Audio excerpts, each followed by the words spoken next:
अस्सलामुअलैकुम वरहमतुल्लाहि वबरकातुहू। मैं अब्दुल अज़ीज़ सलफ़ी जुमा मस्जिद सिवनी एमपी से, और हमारे दरमियान में कुछ भाई लोग अपने कमाल भाई, आमिर भाई, अब्दुल अहद साहब और ओवैस साहब, इन लोगों की कुछ दिनों तक गुफ्तगू चलती रही अकरम भाई से।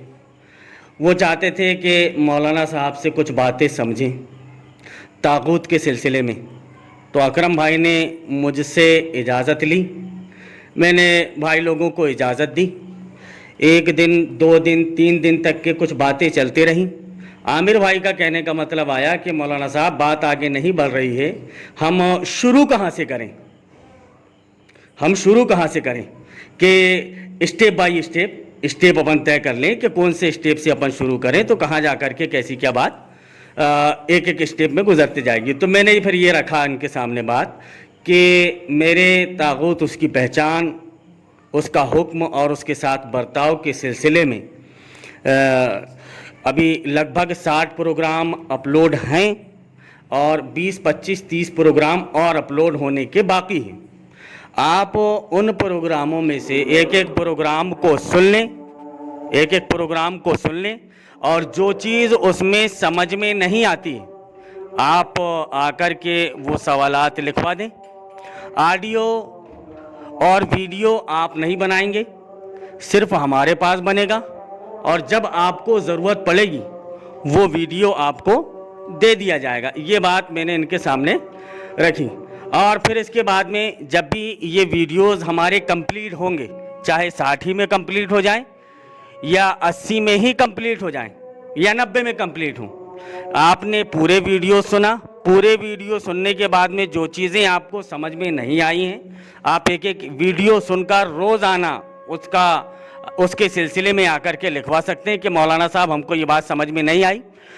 और मैंने ये जिक्र किया कि आपको बेशतर सवालों के जवाब इन एपिसोड ही के अंदर मिल जाएंगे, और जिन सवालों के जवाब आपको नहीं मिल पाएंगे उनको मैं इन एपिसोड के ख़त्म हो जाने के बाद में आपको दे दूंगा। लेकिन एक ह्यूमर बाद में, अब ये शराइत जो 2-3 शराइत जो हमने जिक्र किया है, ये भाई लोगों को मंजूर नहीं थी। तो बाद में अपने से आमिर भाई ने शायद पूछा कि ये शराइत हमारे लिए है समझने के लिए या सबके लिए।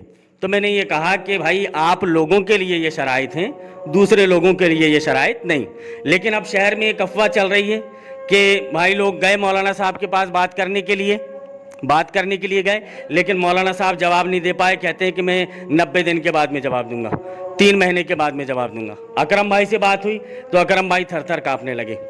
भाई लोगों को मैंने बुलाया यहाँ पर, इन लोगों के सामने ये बात रखी तो उन्होंने कहा कि हमारी किसी से ऐसी बात नहीं हुई है कि मौलाना साहब ने जवाब देने से इनकार कर दिया है या फिर अकरम भाई थर थर काँपने लगे। ये लीजिए अकरम भाई आप कुछ बोलिए, और फिर कमाल भाई, आमिर भाई और अब्दुल अहद साहब। अभी ओवैस साहब मौजूद नहीं है, इतनों ही के दरमियान की बातें अभी ये हो जाएंगी। अस्सलाम वालेकुम वरहमतुल्लाहि वबरकातुहू। अल्हम्दुलिल्लाह बहुत अच्छी तरीके से हमारी मज़ीद बातचीत चल रही है, और इसको इंशाअल्लाह अल्लाह करे कि सही रुख मिल जाए ताकि शैतान का मुंह काला हो जाए और हक़ सामने आ जाए। इसको लेकर के हम बैठे हैं और इस पर बातचीत चल रही है, और हमारे बीच में कोई इख्तलाफ नहीं है। ये चीज़ें बाहर के जो लोग हैं शैतानी मिजाज के, वो लोग अफवाह फैला रहे हैं और हमारी इस बैठक को भंग करना चाह रहे हैं। तो मैं ये चाहूँगा कि आप लोग इस सारी चीज़ों को दिमाग से निकालें और एक अच्छे काम को होने से आगे बढ़ाएं और उसमें हमारा साथ दें। और मैं अपने साथियों से, कमाल भाई से, आमिर भाई से और अब्दुल अहद साहब से मज़ीद गुजारिश करूँगा कि वो इस बात को रखें कि हाँ, हमारी मौलाना साहब से इस मसले पर डिस्कस जारी है। इस पर कोई अभी फ़ैसला नहीं हुआ है या कोई नताइज नहीं निकले। हम इस काम को मुसलसल जारी रखेंगे और करते रहेंगे इंशाअल्लाह, और इस काम के अच्छे हल निकलेंगे। तो मैं भाई लोगों से गुजारिश करूँगा कि इस बात को वो खुद रखें और इस काम को आगे बढ़ाएं।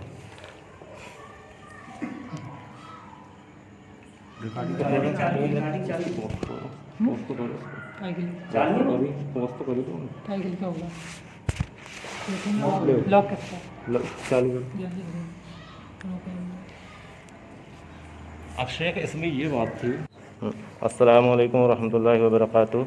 जैसे कि शेख ने भी अपनी बात रखी और अपने अकरम भाई ने भी अपनी बात रखी, तो हम यहाँ पर हम शेख के पास 3 दिन तक आए थे और उनके साथ काफ़ी बात भी हुई, और बात होने के बाद जब चौथे दिन था तो शेख ने 3 शर्तें रखे। 3 शर्तें ये थीं कि जो भी आपकी तहकीक होगी वो तहकीक आप हमको देंगे, और फिर हम जब मैंने सवाल किया कि वो तहकीक आप क्या करेंगे, तो शेख ने कहे कि वो हमारे पास रखेंगे, और आप पूरे हमारे वीडियो देखिए। अभी 60 अपलोड हो गए हैं, 20-30 और अपलोड होने के हैं, वो भी वीडियो देखिए। उसके बाद हम आपके सवाल, आप हमको सुनते जाइए, सवाल देते जाइए, फिर उसके बाद हम आपको सवाल के जवाब देना शुरू करेंगे। और तीसरी ये शर्त थी कि आप ऑडियो और वीडियो नहीं बनाएंगे। अस्सलामु अलैकुम वरहमतुल्लाहि वबरकातुहू। अकरम भाई से बात हुई थी, 2-3 दिन बात हुई अकरम भाई से। फिर कुछ मसलों में अकरम भाई ने बोले कि मौलाना के साथ, मैं कमाल कुरैशी, कुछ मसलों में अकरम भाई से पहले बात हुई थी। फिर अकरम भाई ने कुछ सवालों के ऐसे जवाब थे जो अकरम भाई ने बोले अपन मौलाना से चल के समझेंगे।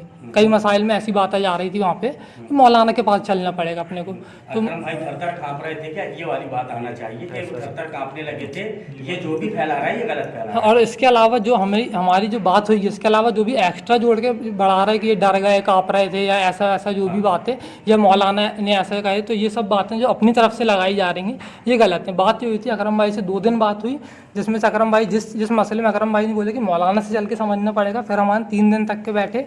तीसरे दिन के बाद चौथे दिन मौलाना ने जब बात हमारी पेश करने के पहले ये बात कह दी है कि आपको 3 शराइत हैं। फिर ये तीनों शराइत जो अभी आमिर भाई ने बताया, तीनों शराइत थी। अब अगर इस शराइत में अगर हम मुत्तफ़िक होते तो आते हमको, लेकिन ये शराइत कबूल नहीं थी, इस वजह से हम लोग फिर आगे नहीं गए। लीजिए अब्दुल्ला साहब। हम समझने आए थे, समझाने नहीं, ये वाली बात भी ऐड करनी।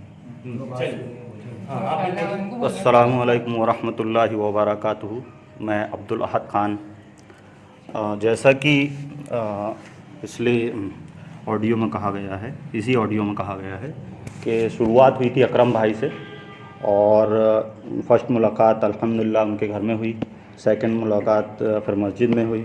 उसके बाद जब बातचीत कंटिन्यू, मतलब उसी दिन दूसरे दिन हमारी बात चलते रही, तो अकरम भाई और कमाल भाई की बात चल रही थी। तो अकरम भाई का कहना आया कि भाई हम दोनों, आप और हम तो आलिम नहीं हैं, तो मौलाना अब्दुल अज़ीज़ सल्फ़ी साहब के पास चलते हैं और इन मामलों को समझ लेते हैं, है ना। तो इसी मुतालिक हम इनसे समझने आए थे, तो जिसमें से 3 दिन तक के हमारी इनसे बात चलती रही, और चौथे दिन में मौलाना अब्दुल अज़ीज़ साहब ने कुछ शर्तें लिखाई, जिसमें से पहली शर्त ये थी कि आप जो है हमारे वीडियो 90 दिन तक, यानी ये समझ लीजिए 60 वीडियोस हैं, और ये हो सकते हैं, क्या बोलते हैं, 100 तक पहुंच सकते हैं। तो इसमें 90 दिन तक या 90 से ज़्यादा वक्त लग सकता है। तो आप जो है एक वीडियो सुने और उसका सवाल लिखें और मौलाना अब्दुल अज़ीज़ साहब को लाके दें, और इसका जवाब जो होगा पहले सवाल का, जब वीडियो कंप्लीट होंगे 3 महीने 6 महीने जो भी हों, तो पहले सवाल का जवाब मिलना शुरू होगा। और उसके बाद दूसरी शर्त यह है कि आप जहाँ से भी मुताला करेंगे उसका स्क्रीनशॉट या फ़ोटो आप लाके मौलाना अब्दुल अज़ीज़ साहब को देंगे। और तीसरी शर्त वीडियो ने बनानी। हाँ, तीसरी शर्त यह है कि वीडियो या ऑडियो आप नहीं बनाएंगे। आपको ज़रूरत पड़ेगी तो, आपको ज़रूरत अगर पड़ेगी तो दे दिया जाएगा। लेकिन अब थोड़ी सी बात ये भी है कि 3 दिन जब हम आए तो ऑडियो हमने रिकॉर्ड किया, जिसमें से 1 दिन वीडियो हमने बनाया है। लेकिन अब मौलाना साहब का मामला है कि मौलाना साहब क्यों ऑडियो और वीडियो बनाना नहीं चाह रहे हैं, है ना, वो उनके इख्तियार की बात है, ठीक है ना। तो हमारा ये था कि भाई अच्छा, ये भी मुतालबा किया, मौलाना साहब से भी मुतालबा किया, मौलाना साहब अगर हम 3 महीने अपना वक्त लगाते हैं, है ना, तो 3 महीने 90 दिनों में या 6 महीने में हम अगर वक्त लगा रहे हैं तो हमें रिज़ल्ट सही मिल रहा है कि नहीं मिल रहा, क्या है ना। तो मौलाना साहब का ये कहना आया कि भाई आप उम्मीद रखें, आपको बेहतर रिज़ल्ट मिलेगा, मौलाना साहब का ऐसा कहना था। तो लेकिन हमें ये लगा कि भाई 3 महीने बाद या 6 महीने बाद हमारे पहले सवाल का जवाब होगा, तो ये है कि हमने तो वैसे ही इतनी सारी उम्र बिता दी है समझने में, है ना। अब ये है कि अब फिर से हम इतना वक्त लगाएंगे तो दिक्कत होगी। लेकिन अब एक बात और मैं क्लियर करना चाहता हूँ, जैसे अच्छा वो उसमें नहीं, वो ये एक चीज़ और ये क्लियर करें, फ़ोन काटे काट काट दें, फोन काट दें। एक चीज़ और क्लियर करें, अकरम भाई के बारे में जो बताया जा रहा है, थर थर काँपने लगे, तो चालू चालू ही चालू। हाँ, अकरम भाई के बारे में जो थरथर काँपने की जो बात कही जा रही है, तो ऐसा तो नहीं था कि अकरम भाई थरथर काँपे। हाँ, ऐसा मामला नहीं था, या बगले झांक रहे हैं ऐसा भी नहीं था, है ना। बगले भी नहीं झांके और थरथर भी नहीं काँपे। 3 घंटे बाद चली। लेकिन अल्हम्दुलिल्लाह 3 घंटे बात उनसे चली। हाँ, और बात अल्हम्दुलिल्लाह बेहतर हुई। हंसते बोले। हाँ, बाकी हम लोग बेहतर अंदाज में। जो ज़रूरत का था, वो ज़रूरत में आपने कहा था कि मैं ज़रूरत समझूंगा तो मैं दूंगा। नहीं, ज़रूरत पड़ेगी तो आपको देंगे बोले ना। मैं जरूरत समझूंगा। हाँ, तो ठीक है ना भाई, उस इन